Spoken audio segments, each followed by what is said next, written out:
Pues ya estamos aquí en nuestra sección Desde el Aula. Estamos con Luis Javier Carrancá para hablar de este tema del derecho de réplica. En unos minutos, con Luis Miguel Cano y con Isa Luna, haremos un análisis, digamos, a profundidad del concepto y de la relevancia de este derecho, pero me gustaría que nos ayudara Luis Javier a entender en dónde estamos en México, es decir, qué ha pasado en materia de derecho de réplica en los últimos años, a nivel normativo, que creo que es donde está la discusión principal, pero también, digamos, en la discusión pública alrededor de este importante tema. Bueno, a nivel normativo el tema tiene más profundidad de la que aparenta. Desde 1981 Adelante, México estaba obligado, se comprometió con los estados americanos, por medio de la Convención Americana, a garantizar un derecho de rectificación o respuesta. Después, no será hasta el 2007 que México lo constitucionalizará. Casi una década después. Más de una década, desde 1981. 81, así es. Okay. Es decir, casi 30 años.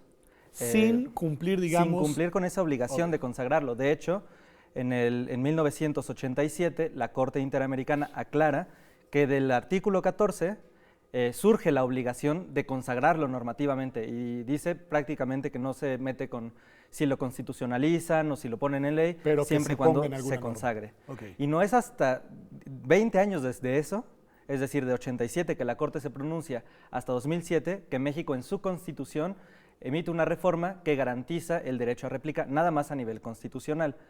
En México, además de, digamos, consagrar los principios, tenemos un gusto por hacerlo todo ley o reglamento para saber cómo funcionar y también porque da certeza jurídica, ¿no? En tanto te definen claramente cómo puedes o qué debes de hacer o qué no debes de hacer, es como puedes ejercer tus derechos, ¿no? Y pese a que en el 2007 la obligación estaba en la Constitución, no fue sino hasta finales del año pasado, el 4 de noviembre del 2015. Año pasado, que así es, que ya se emitió por fin la ley reglamentaria de este artículo 6º constitucional, donde se regula cómo se va a hacer, digamos, para que se pueda ejercer el derecho a réplica. O sea, hubieron 8 años, digamos, de reconocimiento constitucional sin ley reglamentaria. Así es. Bueno, en esos 8 años hubieron muchas voces, yo lo recuerdo, digamos, en distintos foros, que reclamaban la urgencia de que esta ley reglamentaria fuera aprobada por el Congreso de la Unión. Y ahora lo que encuentro un poco con sorpresa es que algunas, quizá no todas, pero algunas de esas voces que pedían una reglamentación, ahora que la reglamentación se aprobó, la han criticado, la han objetado, se han opuesto a la misma. ¿Por qué? ¿Qué es lo que pasó? ¿Qué es lo que no gusta? ¿Cuáles son los aspectos polémicos de esta legislación secundaria, Luis Javier? Bueno, ese es todo un tema, justo. El problema es que una cosa es tener el principio en la Constitución y otra cosa es que al momento en el que se reglamenta, digamos, la forma en la que se ejercen los derechos no gusta porque hay estándares más protectores o hay mejores formas de proteger o luego la ley termina anulando el derecho mismo. En este caso se critican varios puntos, digamos. Bueno, cuéntanos algunos. Dentro de ellos, uno de ellos es que, digamos, cuando uno solicita el ejercer el derecho de réplica a la televisora, al medio de comunicación, al periodista, etcétera, puede negarse bajo varias causales, ¿no? Entonces ya el hecho de que el medio de comunicación pueda negarse al ejercer el derecho a réplica y que posteriormente esto tenga que pasar por tribunales, hace más lento el ejercicio a abrir un recorrido judicial que seguramente de que se publicó la noticia que te afecta a que se rectifica pasa un periodo de tiempo muy amplio. Y ese es un gran problema, porque se supone que este derecho está, digamos, establecido para proteger la honra y dignidad de las personas. Y a partir de una noticia agravante o de una información difundida que sea agravante en perjuicio de una persona, digamos, entre más pase el tiempo, esta puede ser más difundida y es más difícil, digamos, medir los efectos del perjuicio, ¿no? O del agravio. Entonces, la judicialización que se tiene que atravesar, y más en México, que, digamos, conocemos como población en nuestro conjunto, que no son muy rápido que digamos los juicios, pues termina teniendo una afectación más grande que ya al final la réplica no será necesaria. Ese es un punto, por ejemplo. Otro punto que se necesitará ahondar más, o que me imagino se ahondará más adelante, es que este derecho solo vigila cuando se trate de, o solo se puede ejercer conforme a la reglamentación, cuando se trate de información inexacta o errónea. Entonces, digamos, opiniones no son protegidas por el derecho de réplica en México, a diferencia de en el contexto internacional, que en principio se trata de un derecho que se tiene ante información inexacta u opiniones injuriosas o que puedan cometer agravio en perjuicio de la honra y Es decir, dignidad. si alguien emite una opinión que te agravia, esa no es susceptible de ser objetada a través del derecho de réplica. Eso es lo Así que nos es. dices. Entonces, en principio, Únicamente si se realiza una afirmación que no es verídica, entonces hay lugar a este ejercicio. ¿Sí? así es. Ese creo que es otro de los grandes problemas que se deberán de ahondar o que se deberán de debatir, que al final, pues, digamos, corta a la mitad el derecho en su conjunto.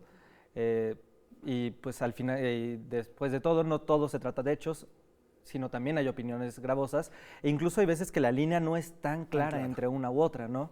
Entonces, creo que el hecho de que solo se proteja respecto de hechos, valga la redundancia, termina desprotegiendo una gran parte, ¿no? Ahora, la legislación ya fue aprobada, ya tenemos una ley secundaria en la materia. Así es la ley reglamentaria. Y entonces eso ya va, digamos, a surtir efectos. ¿Hay alguna manera de que se rectifiquen estos contenidos que tú señalas? Es decir, ¿en dónde estamos también por ahí? Justamente a partir de la publicación se han presentado tanto acciones de inconstitucionalidad como amparos por parte de particulares contra esta ley reglamentaria, que en caso de proceder, digamos, obligarían o podrían anular ciertas partes o en su totalidad la ley, obligando a que se emita nuevamente. Y estas acciones han sido presentadas por personas particulares, por organizaciones de la sociedad civil, por medios, digo nada más para ubicar quiénes han sido los colectivos que se han opuesto. Pues vienen varios por parte de la sociedad civil también, incluso de la CNDH también viene una acción de inconstitucionalidad. Okay.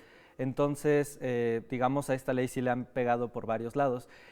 Y creo que es importante que quede claro, el problema, es importante tener leyes reglamentarias, es importante que los derechos estén aclarados en la forma de ejercerlos, ¿no? Pero si al final una ley reglamentaria, la acción legislativa, va a vulnerar el derecho mismo, no sirve de nada, ¿no? Entonces es mejor, por eso es necesario que dichas acciones proliferen o que dichos amparos proliferen, para que al final, digamos, se rectifique y se arregle esta labor. Una pregunta muy difícil y además en el minuto que nos queda, ¿cuál es tu predicción? ¿Qué crees que suceda? ¿Que se mantenga firme la ley o crees que las instancias judiciales y eventualmente la Suprema Corte pudiera revisar el contenido de la misma? O pudiera exigir que se revise el contenido de la misma, digamos. Sí, es una pregunta complicada.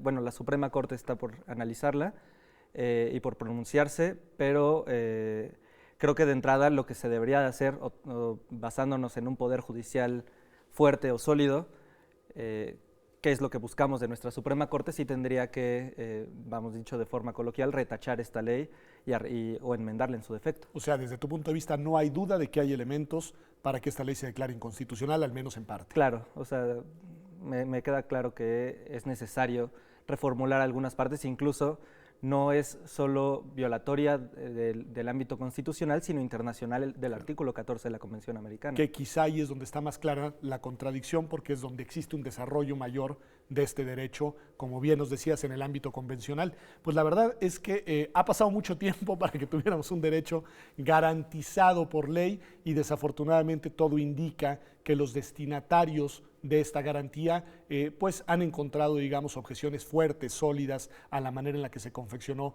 la ley secundaria. De este tema vamos a seguir hablando y además vamos a recuperar un poco el sentido del derecho de réplica con Luis Miguel Cano y con Isa Luna. Gracias, Luis Javier, por habernos acompañado aquí en Observatorio. Un gusto. Espero que esta sea la primera de muchas veces que estés con nosotros y gracias a usted por acompañarnos hasta esta sección. Vamos a un corte, ya volvemos. Estamos aquí hablando del derecho de réplica y de los problemas de su reglamentación legislativa en México.